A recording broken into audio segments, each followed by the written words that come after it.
دفعہ میں یہاں پیچھے بیٹھا ہوا تھا، آگے ایک صاحب تھا، میرے ساتھ کوئی بیٹھے ہوئے تھے، تو میں نے ان سے کہا کہ یہ سامنے جو بندہ ہے یہ مجھے ڈھونڈ رہا ہے، یہ ابھی میرے پاس آئے گا۔ اچانک وہ میری طرف دیکھا، آیا، مولانا صاحب آپ سے ایک بات کرنی ہے۔ میں نے کہا آپ کریں گے یا میں کروں؟ آپ نے کیا بات کرنی ہے؟ وہ بات آپ کریں گے یا میں؟ کہنے لگے آپ کیسے کریں گے؟ میں نے کہا پہلے ہندو تھے۔ جی میں نے کہا پھر آپ مسلمان ہو گئے؟ کہا جی۔ اب آپ کے گھر والوں نے آپ کو گھر سے نکال دیا؟ کہتے بالکل۔ میں نے کہا اب آپ کے لیے معاشی پریشانی ہے، آپ کے پاس سند بھی ہے، اب میں آپ کے لیے مسجد میں اعلان کروں؟ کہنے لگے ہاں یہی ہے۔ میں نے کہا میں اعلان نہیں کروں گا، جاؤ۔ لوگ یورپ جا کے اس سوسائٹی سے متاثر ہو جاتے ہیں، تو ان لوگوں کے ہاں پھر ایمان و اسلام کی کوئی قدر نہیں ہوتی، لیکن اللہ کا شکر ہے کہ ہمارے معاشرے میں الحمدللہ یہ جذبہ موجود ہے۔ توبہ کر لی، اس کو چھوڑ دیا جائے گا، اس پر سب کا اتفاق ہے۔ زندیق جو اپنے کفر کو اسلام کہتا ہے اور اسلام کو کفر سمجھتا ہے، امام شافعی رحمۃ اللہ تعالی علیہ وہ فرماتے ہیں اگر یہ توبہ کر لے تو اس کی توبہ قبول کر لی جائے گی۔ امام مالک رحمۃ اللہ علیہ فرماتے ہیں اس کی توبہ ہی نہیں ہے، یہ توبہ کر بھی لے پھر بھی یہ واجب القتل ہے۔ اتنا خطرناک معاملہ ہے زندیق کا جواب بھی ہو جائے گا کہ آپ لوگ قادیانیوں کے پیچھے کیوں پڑے ہوئے ہیں؟ دنیا میں تو اور بھی کافر ہے۔ بھائی دنیا میں جو یہودی ہے وہ اپنے آپ کو یہودی کہتا ہے۔ بسم اللہ الرحمن الرحیم۔ ملحدین کے اعتراضات تو کافی سارے ہیں، اور پچھلے سال ہم نے صبح اور عصر کے بعد والے دونوں درسوں میں بھی ختم نہ کر پائے تھے، اس لیے جو ان کے مشہور اعتراضات ہیں جو اکثر ان کی زبان پر رہتے ہیں تو ان کا جواب انشاءاللہ دیں گے۔ تو اس لیے اس دفعہ ہم مشہور اعتراضات کے جوابات دے رہے ہیں۔ تو اکثر جو میں کہتا ہوں بہت بڑے مشہور اعتراض، تو آپ کہیں گے مولوی صاحب روز کہیں گے مشہور اعتراض، واقعی وہ مشہور ہی ہو۔ اسلام ایک ایسا دین ہے کہ جس پر اللہ راضی ہو چکا ہے، اور اس کے علاوہ کسی اور دین کو قبول نہیں کیا جائے گا۔ مسلمانوں پر اعتراض ہوتا ہے کہ مسلمان متعصب ہے، اس کا جواب میں پہلے دے چکا ہوں۔ متعصب کیوں ہے؟ اس لیے کہ اگر کوئی مسلمان کا بیٹا اسلام چھوڑ کر کسی اور مذہب میں جانا چاہے تو اس کے ماں باپ کبھی بھی اس کو اجازت نہیں دیں گے، بلکہ اس کو گھر سے نکال دیں گے۔ آپ لوگ انشاءاللہ ہم سب کا جذبہ یہی ہے، اللہ نہ کرے کہ ایسی کوئی بات آ جائے کہ ہماری اولاد نعوذ باللہ اسلام چھوڑ دے، لیکن اگر نعوذ باللہ ثم نعوذ باللہ ایسی نوبت آ جاتی ہے تو ہم اپنی اولاد کو قربان کر دیتے ہیں، مگر اسلام پہ کسی کے پاس کمپرومائز نہیں۔ یہ ہے اور یہ حقیقت ہے، اور الحمدللہ سب کا ہے۔ جو لوگ یورپ جا کے اس سوسائٹی سے متاثر ہو جاتے ہیں تو ان لوگوں کے ہاں پھر ایمان و اسلام کی کوئی قدر نہیں ہوتی، لیکن اللہ کا شکر ہے کہ ہمارے معاشرے میں الحمدللہ یہ جذبہ موجود ہے۔ اور وہ کہتے ہیں کہ ہم چاہے جو بھی بن جائے، ہندو اپنا مذہب چھوڑ دے کوئی بات نہیں، عیسائی اپنا مذہب چھوڑ دے کوئی بات نہیں۔ حالانکہ اول تو یہ جھوٹ ہے۔ یہ جو ہندو آتے ہیں نا اسلام کی طرف، سب ان کا بائیکاٹ کر دیتے ہیں، سے نکال دیتے ہیں، جائیداد سے محروم کر دیتے ہیں، اور کوشش کرتے ہیں قتل کرنے کی۔ عیسائیوں میں بھی یہی ہے، لیکن الزام صرف مسلمانوں پہ آ رہا ہے، حالانکہ وہ بھی یہی کرتے ہیں، لیکن مصیبت یہ ہے کہ الزام ہر معاملے میں مسلمان پہ ہی ہے، اور آج کل تو وہ اسلام قبول کرتے ہی اسی لیے۔ دفعہ میں یہاں پیچھے بیٹھا ہوا تھا، آگے ایک صاحب تھا، میرے ساتھ کوئی بیٹھے ہوئے تھے، تو میں نے ان سے کہا کہ یہ سامنے جو بندہ ہے یہ مجھے ڈھونڈ رہا ہے، یہ ابھی میرے پاس آئے گا۔ اچانک وہ میری طرف دیکھا، آیا، مولانا صاحب آپ سے ایک بات کرنی ہے۔ میں نے کہا آپ کریں گے یا میں کروں؟ آپ نے کیا بات کرنی ہے؟ وہ بات آپ کریں گے یا میں؟ کہنے لگے آپ کیسے کریں گے؟ میں نے کہا پہلے ہندو تھے۔ جی میں نے کہا پھر آپ مسلمان ہو گئے؟ کہا جی۔ اب آپ کے گھر والوں نے آپ کو گھر سے نکال دیا؟ کہتے بالکل۔ میں نے کہا اب آپ کے لیے معاشی پریشانی ہے، آپ کے پاس سند بھی ہے، اب میں آپ کے لیے مسجد میں اعلان کروں؟ کہنے لگے ہاں یہی ہے۔ میں نے کہا میں اعلان نہیں کروں گا، جاؤ۔ اتنا تجربہ ہمارا بھی ہو چکا ہے، جو آتے ہیں نا ہمیں اندازہ ہو جاتا ہے کون کتنے پانی میں۔ یہ مانگنے والا وہاں بیٹھا ہوا ہوگا، اس کو دیکھ کے میں یہاں سے پہچان لیتا، یہ نماز کے بعد کھڑے ہو کے اعلان کرا۔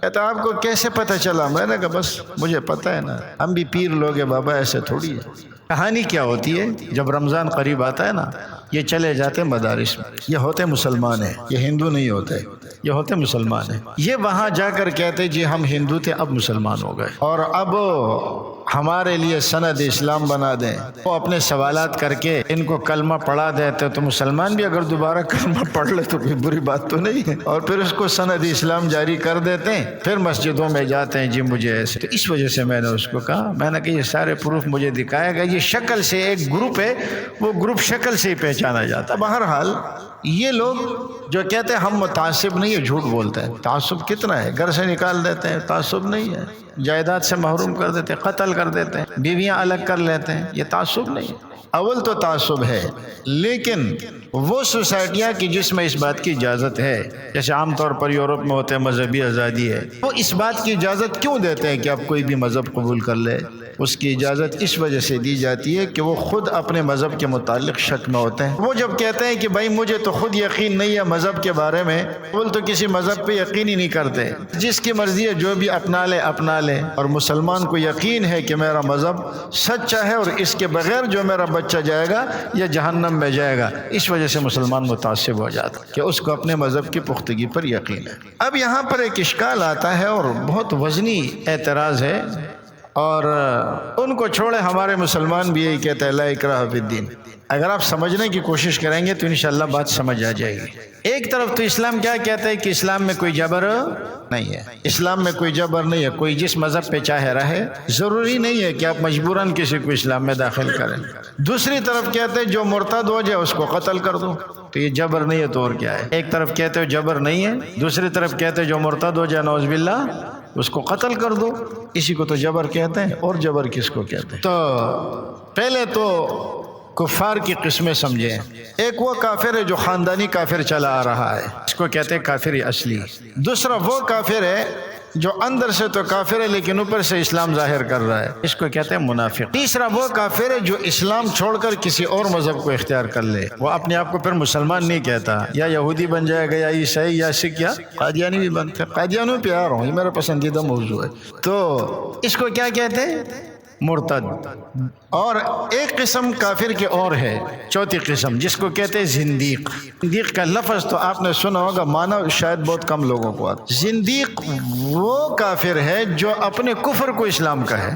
اب دیکھیں، جہاں تک عام کافر کی بات ہے، رہے ہمیں اس سے کیا واسطہ ہے۔ جہاں تک مرتد کی بات ہے تو مرتد کے بارے میں چاروں اماموں کا اس بات پر اتفاق ہے کہ اسے 3 دن کی مہلت دی جائے گی اور اس کو سمجھایا جائے گا۔ اگر یہ سمجھ گیا، توبہ کر لی، اس کو چھوڑ دیا جائے گا۔ اس پر سب کا اتفاق ہے۔ زندیق جو اپنے کفر کو اسلام کہتا ہے اور اسلام کو کفر سمجھتا ہے، امام شافعی رحمۃ اللہ تعالی علیہ وہ فرماتے ہیں اگر یہ توبہ کر لے تو اس کی توبہ قبول کر لی جائے گی۔ امام مالک رحمۃ اللہ علیہ فرماتے ہیں اس کی توبہ توبہ ہی نہیں ہے، یہ توبہ کر بھی لے پھر بھی یہ واجب القتل ہے۔ اتنا خطرناک معاملہ ہے زندیق کا، یہ اگر توبہ کر بھی لے نا تو بھی اس کو قتل کیا جائے گا۔ امام احمد بن حنبل رحمۃ اللہ علیہ کا ایک قول امام شافعی رحمۃ اللہ علیہ کے ساتھ ہے اور ایک قول میں امام مالک کے ساتھ ہے۔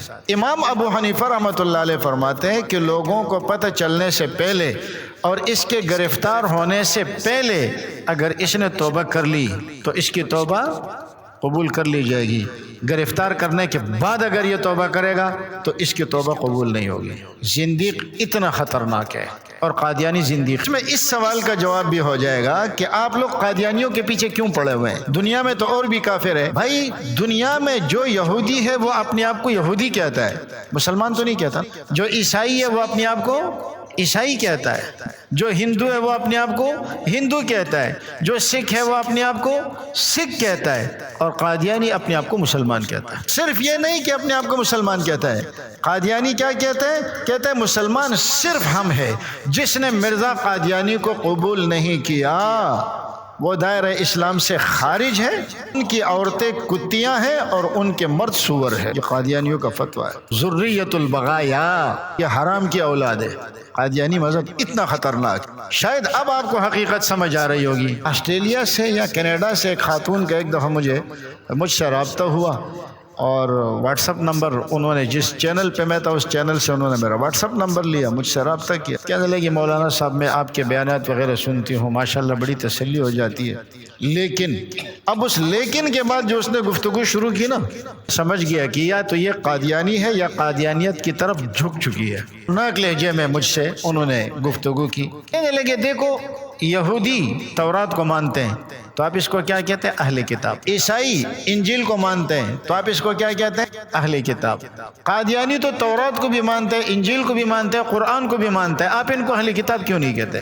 میں سمجھ گیا کہ یہ عورت نہیں کہہ رہی، اس کے پیچھے کوئی قادیانی کھڑا ہے۔ میں نے کہا محترمہ، آپ کسی معتبر اور مستند قادیانی مربی سے لکھوا کہ جس کی بات چلتی ہو، مستند ہو، چلتے پھرتے سے نہیں، ان سے لکھوا دے کہ ہم اہل کتاب۔ میری ذمہ داری ہے، میں تمام سرکردہ علماء کے پاس جاؤں گا اور جو ختم نبوت کی تحریکیں ہیں، چاہے دیوبندیوں کی ہے، بریلیوں کی، اہل حدیث کی، شیعوں کی، جس کی بھی ہے، میں وہاں جاؤں گا، وہ تحریر آپ مجھے دے دیں، انشاءاللہ آپ کے خلاف پاکستان میں کوئی مولوی زبان سے کچھ نہیں بولے۔ یہ تو بہت آسان ہے، یہ تو میں ابھی لکھوا دیتی ہوں۔ تو میں نے کہا میں ابھی چلا جاتا ہوں، آپ لکھوا دیں۔ کافی سوالات انہوں نے اور بھی پوچھے، خیر جوابات میں نے دیے، لیکن اس پہ وہ حیران ہو گئی۔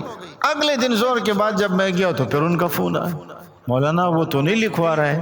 میں نے کہا قیامت کی صبح تک نہیں لکھوا سکتا، یہ صرف آپ کو بتائیں گے، یہ لکھ کے نہیں دیں گے۔ اس میں راز کیا ہے، یہ کیوں نہیں لکھوا رہا ہے؟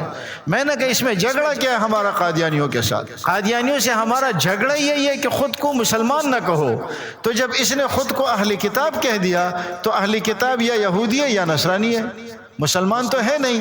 تو اب ہم ان سے پوچھیں گے کہ اہلی کتاب میں سے کون سے ہو؟ بھئی ہمیں تو اہلی کتاب نہیں کہا جائے گا نا، اگرچہ ہمارے پاس کتاب ہے، لیکن اہلی کتاب کس کو کہتے ہیں؟ قرآن کریم میں جو اہلی کتاب یا حدیث میں جو اہلی کتاب کا لفظ استعمال ہوا ہے، یہ دوسرے کافروں کے مقابلے میں یہود و نصارہ کے لیے استعمال ہوا ہے۔ تم اپنے آپ کو یہود و نصارہ تسلیم کر لو، ہمارا جھگڑا ختم۔ میں نے کہا جھگڑا تو ہمارا یہی ہے، اس چیز کو لے سمجھ نہیں رہا ہے۔ انجینئر علی مرزا بھی کہتا ہے کہ قادیانی یہودیوں اور عیسائیوں سے تو اچھے ہیں۔ بھائی کیوں اچھے ہیں؟ تمہارے نبی کو تو مانتے ہیں، تمہاری کتاب کو تو مانتے ہیں، یہ تو ہمارا جھگڑا ہے۔ اسی چیز نے تو قادیانیوں کو سب سے زیادہ خطرناک کافر اور زندیق بنا لیا ہے کہ وہ کفر کو اسلام کہہ رہے ہیں۔ ہم ان سے یہ کہتے ہیں کہ ہمارا لوگو استعمال نہ کرو۔ آپ کی کمپنی کا لوگو اگر کوئی استعمال کرے تو آپ کو غصہ آئے گا نہیں؟ قانون بھی اس بات کی اجازت نہیں دیتا۔ تو ایک شخص جو کافر اور مرتد ہے اور وہ کہتا ہے کہ میں مسلمان ہوں، قرآن میری کتاب ہے، نبی علیہ السلام بھی میرے نبی ہیں، احادیث کو بھی مانتا ہوں، تو ہم اس سے فائٹ کریں گے کہ بھائی تم اپنے آپ کو مسلمان نہ۔ کافروں کی قسمیں تو میرے خیال میں سمجھ آ گئی، ایک عام کافر ہے، ایک منافق ہے، ایک مرتد ہے اور ایک زندیق ہے۔ اگر اتنی باتیں آپ کو سمجھ آ گئی ہے تو اب ایک دوسری بات سمجھ لیں۔